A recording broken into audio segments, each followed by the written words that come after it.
We are now on our way to buy our roasted corn. There are so many roasted corn sellers around this area because we are in the corn season now. So follow us and enjoy time with us.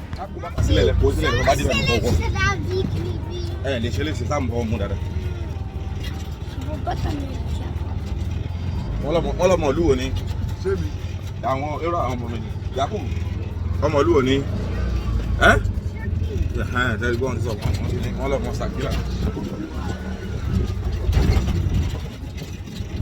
The boy all over work again. So I know we are working again. Buku wa ne. Wa na begun. Ah, ari ko ro lo wa láti gun. Mo gun kẹ̀kẹ́ o. Àkọ́kọ́ tí gbogbo wa kọ́kọ́ gun kẹ̀kẹ́ papọ̀ ni. Daddy, ẹni mo gun. So ni gun da le. Ngbà tó kéré tó kọ́ wá Nàìjíríà bẹ́ẹ̀ ni lóòótọ́.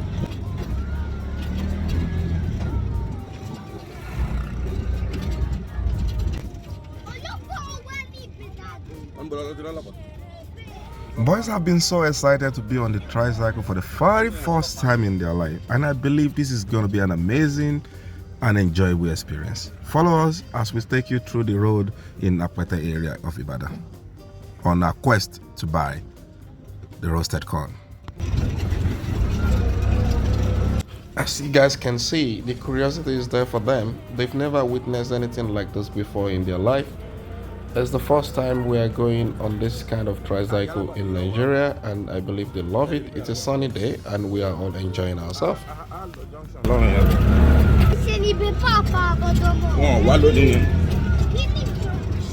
Junction ni Orita. Orita ni bi tọ́nà mẹ́ta ti pàdé.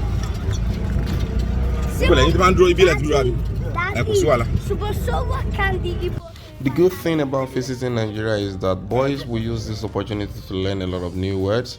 You can see he just asked me what is the meaning of junction in Yoruba, which I have to explain to him. It's the best way to learn.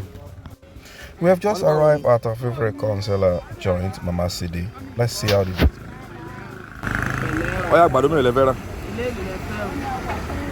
Mélòó? Mélòó? Mẹ́ta. Mẹ́rin nìyẹn kò jẹ́ mẹ́ta.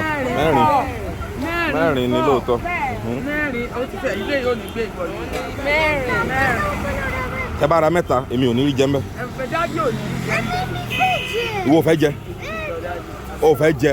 Okay. O fẹ́ tó pọ̀ àbí?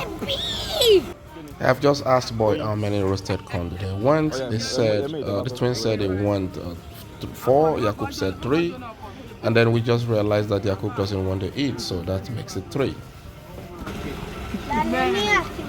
Oh yeah. Ẹ̀yin tẹ́ búrẹ́ ń bẹ lánàá, àwọn ọ̀wá bí lónìí.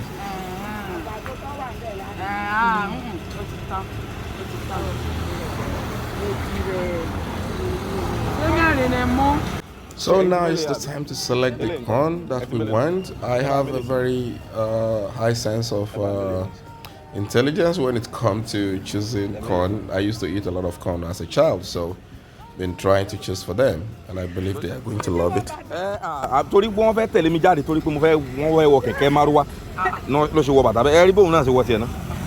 And guess what? The consular just noticed the fact that boys are wearing wrong shoe, and they were just laughing at them. So I had to explain to them that they don't want to be left back at home. That's the reason why this happened.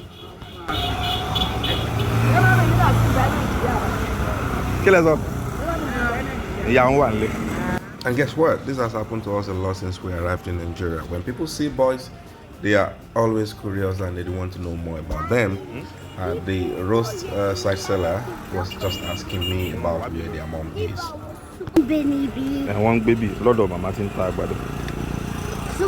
And hey guys, check out the woman standing beside Adam.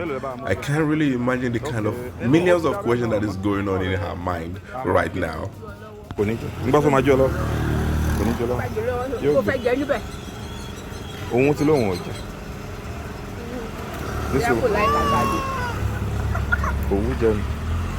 Did you guys notice what just happened? The woman just gave us 2 extra corn. She just gave boys 2 extra corns. People are very generous in Nigeria and they are very friendly.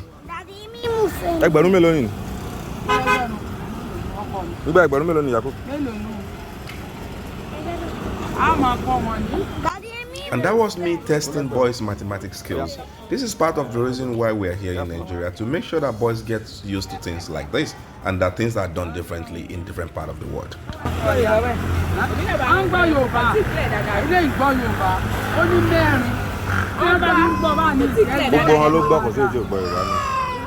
And guess what? The lady standing by, I believe she has had enough, so she has to pour out her mind and started asking us questions.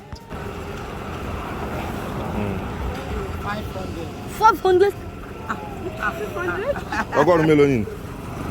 Ogolo mẹ́wàá. Iná ẹ̀rọ ló ń pa. Ogolo márùn. Ọgọ́rùn márùn ó ṣeun. Ó yẹ máa ń sọ. Ó dá màmá, ẹ ṣé o. Ẹ ṣé pọ̀ o, ẹ kí mọ́mì yín o. Ẹ rà. Àwọn yóò gbọ́ Yorùbá. Wọ́n gbọ́ Yorùbá. Wọ́n dá o. Wọ́n gbọ́ Yorùbá.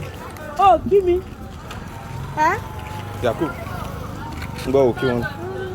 Ọ̀sán la wà, ó ti rẹ̀ ó ló ti rẹ̀ wọ́n. Pẹ̀lẹ́. Pẹ̀lẹ́ bó lọ ti ń bọ̀, ó bá mú nǹkan bọ̀. Ó dà bọ̀. Kọjú síbi tó ń lọ. I believe that Adam has seen a lot of people putting loads on their head, and now he's asking me if I can do the same thing. He said he only wanted to check.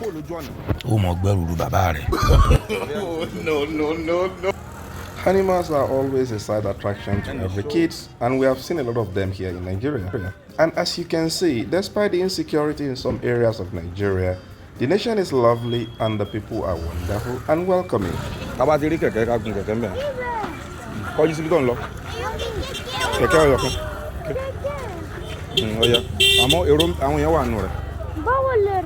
Mo ti rí láti bí pé ó ti léèyàn tó gbé sínú ọkọ̀.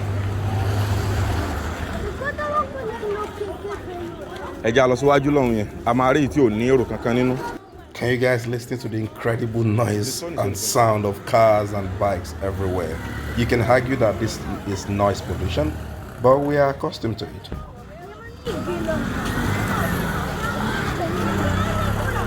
Iwájú ń bẹ̀ yẹn a máa rí, ẹ sáà nìṣó.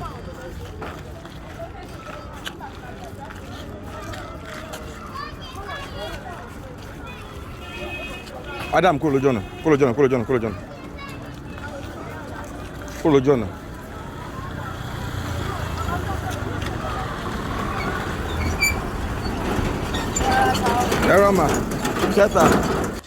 We just exchanged greeting with the market lady. Greeting is a significant aspect of our culture in Yoruba land. In a place where you don't actually need to know someone before you extend greeting to them. Ọwọ́ kíni? Ọwọ́ ọ̀tún àtọwọ́ òsì. Ẹ wo dáadáa o, ní sùúrù o. Ó yá kọjá. Ẹ sáré, Adam.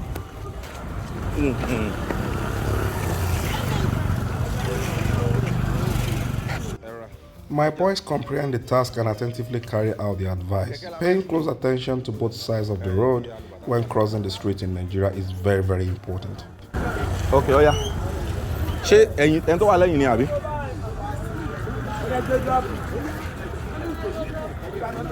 A fẹ́ gun kẹ̀kẹ́ ibi alùbàtà lókè nbí junction mẹ́. Ẹ́ ṣé kẹ̀ǹgẹ́ ni àbí alágbè? Ẹ̀ ń bí wájú bí iléeṣẹ́ pure water yẹn. Ẹ ó yá. Ó yá. Ó yá.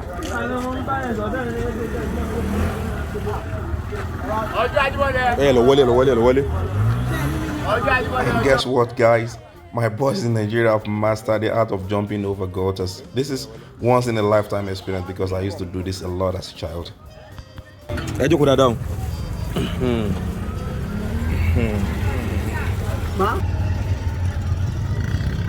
Ẹ fọwọ́ mú kíní ẹ̀ dáadáa kú. Ẹ fọwọ́ mú kẹ́ náà fi ṣubú. Ṣé kẹ̀kẹ́ ò lè ṣubú? Kẹ̀kẹ́ lè ṣubú ṣùgbọ́n kò lè ṣubú nísìn. Kò sí nǹkan tí ò lè ṣubú. Ń bọ̀ ló ti ráìsì kan. Ní bèbí. Á padà lọ rà lẹ́yìn. Ṣùgbọ́n lẹ́yìn lẹ́tì. Ok. Ẹ jókòó dáadáa o. Àti wọ́n iye wọ́n ń dúró. Àwọn wo ló ń dúró? Iye tí wọ́n ní àìsàn wọ́n ń dúró. Ó ń dúró dẹni tí ó rà lọ́dọ̀ rẹ̀. My boys thoroughly enjoyed the experience, which was quite lovely. And for us to eat our excellent roasted corn, we are now heading home.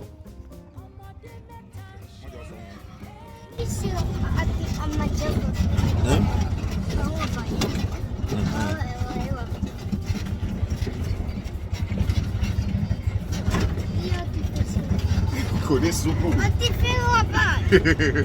Kò ní ṣubú. Báwo ẹ mọ̀? Báwo mo ṣe mọ̀? Torí mo ti máa ń gun kẹ̀kẹ́ yìí tipẹ́tipẹ́. Mo ti gun lọ́pọ̀lọpọ̀ gbà. Ọmọ ọdún mélòó ẹ ti ní? Mo ti wà ní ọmọ ọdún mẹ́wàá tí mo ti máa ń gùn. Mẹ́wàá? Kì í ṣe márùn-ún. Kì í ṣe márùn-ún o. Ọmọ márùn-ún ni. Kì í ṣe márùn-ún. Mẹ́wàá ni. Mẹ́wàá nísìnyí. Ẹ̀yin gun kẹ̀kẹ́ fúngbà àkọ́kọ́ ńgbà tẹ́ pé ọmọ ọdún mẹ́fà. Abẹ́ẹ̀kọ́? So how old are you guys now? 6. 6. And this is the first time you are taking tricycle, right? Yacoob took it for the first time when he was. Yacoob, how old are you then? Yacoob, how old? What you know? No, he was around 3 years old then. 3 years old. 3 years, yeah. Yacoob was 3 then. 3 years old. 3 years old. How do you say that in Finnish? 3 years old. 3 years old. In Finnish language. Please finish. In Finnish language. Kolme. Kolme. Kolme vuotta. Eva Jambi. Se pisota vaan vuohiin. Niin mun telefoni. Kantiakin Okei, saa. bolle. Sitä vai. Edulo.